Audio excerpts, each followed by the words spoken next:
पश्चिम बंगाल के मुर्शिदाबाद में हुई हिंसा ने कई घरों को सूना कर दिया, उनका सब कुछ छीन लिया। ये कहानी है कंचन मंडल की। मुर्शिदाबाद जिले के शमशेरगंज के बेदाब नगर की एक आम महिला।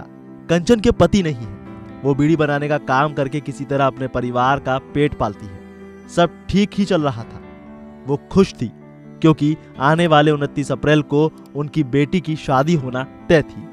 पिछले 6 महीने से कंचन शादी के लिए हर चीज की तैयारी कर रही थी, लेकिन फिर अचानक सब कुछ बदल गया। एक हमला, एक तबाही और पूरा सपना चकनाचूर हो गया। घर में रखे कुछ सोने के गहने और 1 लाख रुपए जो उन्होंने बेटी की शादी के लिए सालों की मेहनत से जोड़े थे, सब कुछ चला गया। कंचन मंडल ने किसी तरह अपनी जान बचा ली, लेकिन जो देखा उसने उनकी बेटी को गहरा सदमा दे दिया। वो भी बीमार पड़ गई।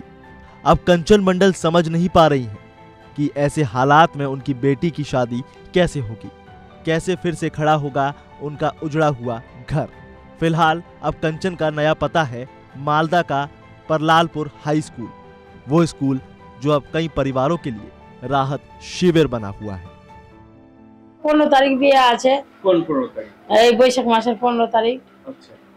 আর তো এখন বিয়েটা দিতে পারছি না, এই সব মানে বাড়িঘর লুটপাট করে দিয়েছে, ছিনতাই করে দিয়েছে। ওর জন্য কিছু আর মানে সমস্যাটা কিছু বলতে পারছি না। মেয়ের সমস্ত বিয়ের সমস্ত প্রস্তুতি সবই হয়ে গেছে, রেজিস্ট্রি হয়েছে, শুধু অনুষ্ঠানটা মানে দিতাম, 15 তারিখ অনুষ্ঠান করতাম।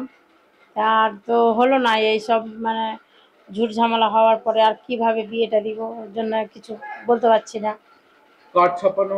কার্ড ছাপানো হয়ে গেছে, নিমন্ত্রণ কিছু কিছু দেওয়া হয়েছে, কিছু কিছু নিমন্ত্রণ দিতে আছে।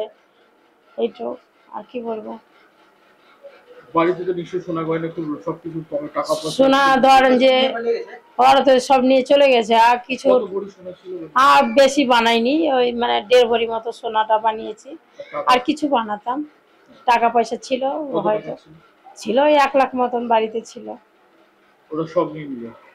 এখন কে নিল না নিল কি করে বলবো, এখন কি সমস্যাটা, বাড়িঘর কেমন আছে না আছে। আমরা তো বাড়িঘর ছেড়ে চলে এসেছি, আমরা তো কিছু আর আনতে পারিনি। এবার বাড়িঘর কিভাবে আছে না আছে ওটা তো বলতে পারছি না। মানে সমর্থটুকু নিয়ে তো সব চলে গেল।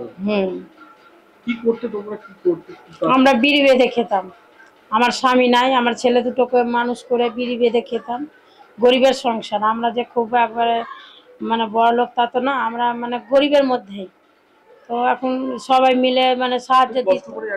হ্যাঁ, মানে সবাই মিলে আমরা জোগাড় করে মানে বিয়ে দিতাম, গ্রামে কিছু সাহায্য দিত, দিয়ে বিয়েটা দিতাম। এখন কিছু বুঝতে পারবো, সব তো আপনা আপনা মানে সমস্যায় পড়ে আছে, কে কাকে দেখবে এই সমস্যাতে, ওর জন্য কিছু বলতে পারছি না। ওরা ঢুকে সব নিয়ে চলে গেল। হ্যাঁ, সব পালন করেছিল, বাধা দিয়েছিল কোনোভাবে? আমরা মানে বাধা দিতেও যাইনি, কেন আমরা অন্য বাড়িতে ছিলাম ভয়ে। আমরা মানে আমাদের বাড়ি হলো তোমার টিনের, আমাদের তো আর ছাদ পিটানো বাড়ি না। আমরা বাড়ি ছেড়ে আমরা অন্য বাড়িতে মানে বসবাস করছিলাম বাঁচার জন্য।